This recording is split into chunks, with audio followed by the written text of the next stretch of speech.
आज गुरुवार को सुनिए विष्णु भगवान की व्रत कथा। अजामिल एक सदाचारी ब्राह्मण था। वह कन्याकुब्ज प्रदेश में रहता था।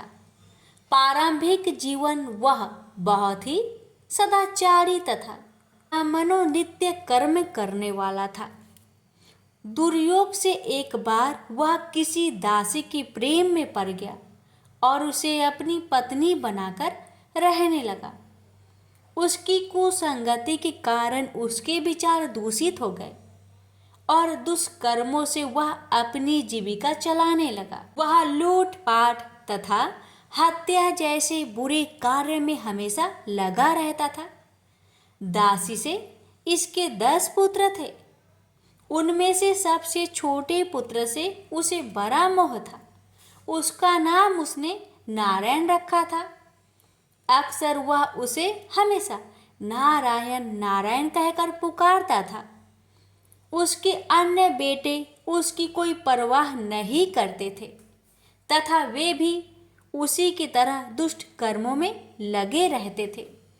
पत्नी भी नीच संस्कारों की थी, अतः वह भी कभी आजामिल को मना नहीं करती थी कि बुरे और निंदित कर्म मत करो। अच्छे और भले कर्मों से जो उपार्जित करोगे उसी में रूखा सूखा खाकर जैसा भी होगा हम अपना तथा अपने परिवार का भरण पोषण कर लेंगे। पत्नी तथा अन्य संतानों की तरफ से निंदित कर्मों का बढ़ावा देने के कारण आजामिल और भी बुरे कर्मों में लगा रहा।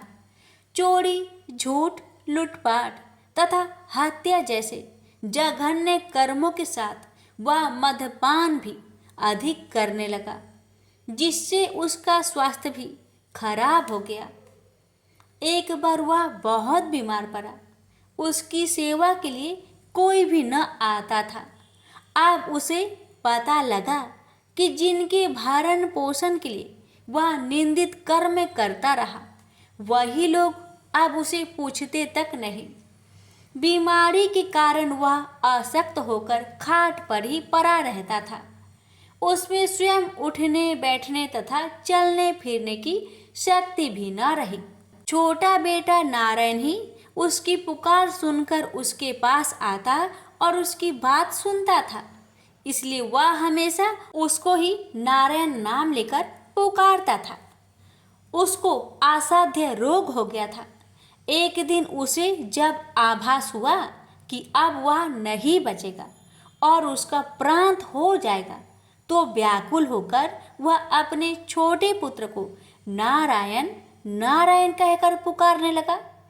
जब तक नारायण उसके पास नहीं पहुंचा, उसने नारायण नारायण की रट लगाए रखी। नारायण जब उसके पास आया तो जीवन से निराश विहल हो उसके हाथ पकड़कर कहा, नारायण नारायण तू आ गया है। इतना कहते कहते ही उसका प्रांत हो गया। रात होने पर उसके जीव को लेने यमदूत आ पहुंचे और वे आजामिल के जीव को लेकर यमलोक चले जाए। इससे पहले ही बैकुंठ से विष्णु के दूत आ गए और उन्होंने यमदूतों से कहा, आजामिल के जीव को तुम लोग नरक नहीं ले जा सकते। मरते समय इसने कई बार विष्णु को नारायण नारायण कहकर पुकारा था, अतः अब यह जीव स्वर्ग का अधिकारी है। यमदूत हंसकर बोले, इसके सारे जीवन का लेखा जोखा चित्रगुप्त की बही में लिखा है। उसके अनुसार यह पूरे जीवन में हमेशा निंदित और पाप कर्मों में लिप्त रहा है। तुम जो नारायण की बात करते हो, तो यह नारायण के रूप में विष्णु भगवान को नहीं पुकार रहा था। यह तो अपने छोटे बेटे को उसका नाम लेकर बुला रहा था। विष्णु दूतों ने कहा, प्रारंभिक जीवन में यह सत्कर्मी था। एक स्त्री की कुसंगति में पड़कर इसने पाप कर्म किए हैं। इस सब के बाद बेटे के नाम के बहाने ही सही यह हमेशा नारायण नारायण कहता रहता था और अंत समय तो इसने नारायण नारायण कहते अपने प्राण त्यागे। इसलिए यह जीव इतने पुण्य से ही स्वर्ग का अधिकारी है, इसको हम स्वर्ग ले जाएंगे। इस प्रकार आजामिल नारायण नाम की महिमा से स्वर्ग का अधिकारी बना। तो प्रेम से बोलिए जय श्री हरि। हे लक्ष्मी नारायण, आपकी कथा कहने वाले, सुनने वाले, हुक्कार भरने वाले सभी भक्तों पर अपनी कृपा सदा सर्वदा बनाए रखिएगा। तो प्रेम से बोलिए श्री हरि लक्ष्मी नारायण भगवान की जय हो। एक बार भृगु ऋषि ने जानना चाहा कि ब्रह्मा, विष्णु और महेश में कौन सबसे श्रेष्ठ है। वह बारी बारी से सबके पास गए। ब्रह्मा और महेश ने भृगु को पहचाना तक नहीं, न ही आदर दिया। इसके बाद भृगु विष्णु के यहाँ गए। विष्णु उस समय विश्राम कर रहे थे। लक्ष्मी उनके पैर दबा रही थी। भृगु ने पहुंचते ही कुछ न कहा न सुना और विष्णु की छाती पर पैर से प्रहार कर दिया। लक्ष्मी यह देखकर भौंकचक्की रह गई, किंतु विष्णु ने भृगु का पैर पकड़कर विनीत भाव से कहा, मुनिवर, आपके कोमल पैर में चोट लगी होगी, इसके लिए क्षमा करें। लक्ष्मी को विष्णु की इस नम्रता पर बड़ा क्रोध आया। वे भगवान विष्णु से नाराज होकर भूलोक में आ गई तथा कोल्हापुर में रहने लगी। लक्ष्मी की चले जाने से विष्णु को लगा कि उनका श्री और वैभव ही नष्ट हो गया। उनका मन बड़ा अशांत रहने लगा। लक्ष्मी को ढूंढने के लिए वे श्रीनिवास के नाम से भूलोक में आए। घूमते घूमते वे बेक्टाचल में पर्वत क्षेत्र में बकुला माई के आश्रम में पहुँचे। बकुला माई ने उनकी बड़ी आव भगत की और उन्हें आश्रम में ही रहने को कहा। एक दिन जंगल में एक मतवाला हाथी आया। आश्रमवासी डरकर इधर उधर भागने लगे। श्रीनिवास ने यह देखा तो धनुष बाण लेकर हाथी का पीछा किया।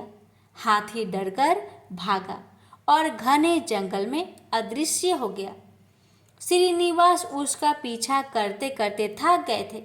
वे एक सरोवर के किनारे वृक्ष की छाया में लेट गए। उन्हें हल्की सी झपकी आ गई। थोड़ी देर शोर सुनकर वे जागे। देखा 4-6 लड़कियां उन्हें घेर खड़ी है। श्रीनिवास को जागा हुआ देखकर वे टपक कर बोली, यह हमारी राजकुमारी पद्मावती का सुरक्षित उपवन है। यहाँ पुरुषों का आना मना है। तुम यहाँ कैसे और क्यों आए? श्रीनिवास कुछ जवाब दे इससे पहले ही उनकी दृष्टि वृक्ष की ओर से झांकती राजकुमारी की ओर गई। श्रीनिवास पद्मावती को एकटक देखते रह गए। थोड़ा संयत होकर कहा, देवियों, मुझे पता नहीं था। मैं एक शिकार का पीछा करता हुआ यहाँ आया था। थक जाने पर मुझे नींद आ गई थी, क्षमा करें। श्रीनिवास आश्रम में लौट तो आए, किंतु बड़े उदास रहने लगे। एक दिन बकुला माई ने बड़े प्यार से उनकी उदासी का कारण पूछा। श्रीनिवास ने पद्मावती से भेंट होने की सारी कहानी कह सुनाई। फिर कहा, उसके बिना मैं नहीं रह सकता। बकुला माई बोली, ऐसा सपना मत देखो। कहाँ वह प्रतापी चोल नरेश आकाशराज की बेटी, और कहाँ तुम आश्रम में पलने बाड़े एक कुल गोत्रहीन युवक। श्रीनिवास बोले, माँ, एक उपाय है, तुम मेरा साथ दो तो सब संभव है। बकुला माई ने श्रीनिवास का सच्चा प्यार देखकर हाँ कर दी। श्रीनिवास ज्योतिष जानने वाली औरत का भेष बनाकर राजा आकाश की राजधानी नारायणपुर पहुँचे। उसकी चर्चा सुन पद्मावती ने भी उस औरत को महल में बुलाकर अपना हाथ दिखाया। राजकुमारी की हस्तरेखा देखकर वह बोली, राजकुमारी, कुछ दिन पहले तुम्हारी भेंट तुम्हारे सुरक्षित उद्यान में किसी युवक से हुई थी। तुम दोनों की दृष्टि मिली थी। उस युवक से तुम्हारी शादी का योग बनता है। पद्मावती की माँ धारणा देवी ने पूछा, यह कैसे हो सकता है? ज्योतिषी औरत बोली, ऐसा ही योग है। ग्रह कहते हैं कोई औरत अपने बेटे के लिए आपकी बेटी मांगने स्वयं आएगी। 2 दिन बाद सचमुच ही बकुला माई एक तपस्विनी का भेष में राजमहल में आई। उसने अपने युवा बेटे के साथ पद्मावती का विवाह की चर्चा की। राजा आकाश ने बकुला माई को पहचान लिया। उन्होंने पूछा, वह युवक कौन है? बकुला माई बोली, उसका नाम श्रीनिवास है। वह चंद्र वंश में पैदा हुआ है, मेरे आश्रम में रह रहा है, मुझे माँ की तरह मानता है। राजा आकाश ने कुछ सोचकर उत्तर देने के लिए कहा। बकुला माई के चले जाने पर आकाश ने राजपुरोहित को बुलाकर सारी बात बताई। राजपुरोहित ने गणना की, फिर अपनी सहमति देते हुए कहा, महाराज, श्रीनिवास में विष्णु जैसा देवगुण है। लक्ष्मी जैसी आपकी बेटी के लिए यह बड़ा सुयोग है। राजा आकाश ने तुरंत बकुला माई के यहाँ अपनी स्वीकृति के साथ विवाह की लग्न पत्रिका भेज दी। बकुला माई अब चिंतित हो उठी। वह श्रीनिवास से बोली, बेटा, अब तक तो विवाह की ही चिंता थी, अब पैसे ना होने की चिंता है। मैं वाराह स्वामी के पास जाती हूँ, उनसे पूछती हूँ कि क्या किया जाए। बकुला माई श्रीनिवास को लेकर वराह स्वामी के पास गई और श्रीनिवास के विवाह के लिए धन की समस्या बताई। तो वराह स्वामी ने 8 दिक्पालों इंद्र, कुबेर, ब्रह्मा, शंकर आदि देवताओं को अपने आश्रम में बुलवाया। फिर श्रीनिवास को बुलवाकर कहा, तुम स्वयं इन्हें अपनी समस्या बताओ। श्रीनिवास ने देवताओं से कहा, मैं चोल नरेश राजा आकाश की बेटी पद्मावती से विवाह करना चाहता हूँ। मेरी हैसियत राजा के अनुरूप नहीं है, मेरे पास धन नहीं है, मैं क्या करूँ? इंद्र ने देवताओं के कोषाध्यक्ष कुबेर से कहा, कुबेर, इस काम के लिए तुम श्रीनिवास को ऋण दो। कुबेर ने कहा, ऋण तो मैं दे दूंगा, पर उसे यह वापस कब और कैसे करेंगे, इसका निर्णय होना चाहिए।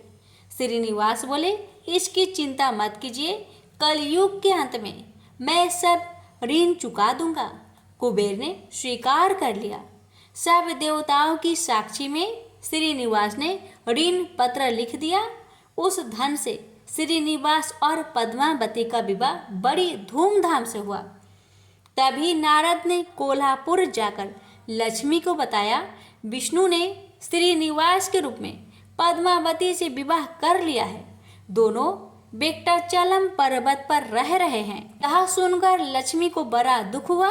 वह सीधे वेंकटाचलम पहुंची, विष्णु की सेवा में लगी, पद्मावती को भला बुरा कहने लगी। श्रीनिवास विष्णु रूप मेरे पति हैं, तुमने इनके साथ विवाह क्यों किया? दोनों में वाक युद्ध होने लगा तो श्रीनिवास को बड़ा दुख हुआ। वे पीछे हटे और पत्थर की मूर्ति के रूप में बदल गए। जब दोनों देवियों ने यह देखा तो उन्हें बड़ा दुख हुआ कि श्रीनिवास तो अब किसी के न रहे। इतने में शीला विग्रह से आवाज आई, देवियों, अब मैं इस पत्थर पर वेंकटेश्वर स्वामी के नाम से अपने भक्तों का अभिष्ट पूरा करता रहूंगा। उनसे प्राप्त चढ़ावे के धन द्वारा कुबेर के कर्ज का ब्याज चुकाता रहूंगा। इसलिए तुम दोनों मेरे लिए आपस में झगड़ा मत करो। शीला विग्रह से यह वाणी सुनते ही लक्ष्मी और पद्मावती दोनों ने सिर झुका लिया। लक्ष्मी कोल्हापुर आकर महालक्ष्मी के रूप में प्रतिष्ठित हो गई और पद्मावती तिरुनाचूर में शीला विग्रह के रूप में स्थित हो गई। आज भी तिरुपति क्षेत्र में तिरुमाला पहाड़ी पर भगवान वेंकटेश्वर स्वामी के दर्शन हेतु भक्त गणों से इसी भाव से शुल्क लिया जाता है। उनकी पूजा पुष्प मिष्ठान आदि से ना होकर धन द्रव्य से होती है। इसी धन से भगवान श्रीनिवास वेंकटेश्वर स्वामी कुबेर का कर्ज चुका रहे हैं। प्रेम से बोलिए जय श्री हरि। हे लक्ष्मी नारायण, आपकी कथा कहने वाले, सुनने वाले, हुक्कार भरने वाले सभी भक्तों पर आपने कृपा सदा सर्वदा बनाए रखेगा। तो प्रेम से बोलिए लक्ष्मी नारायण भगवान की जय।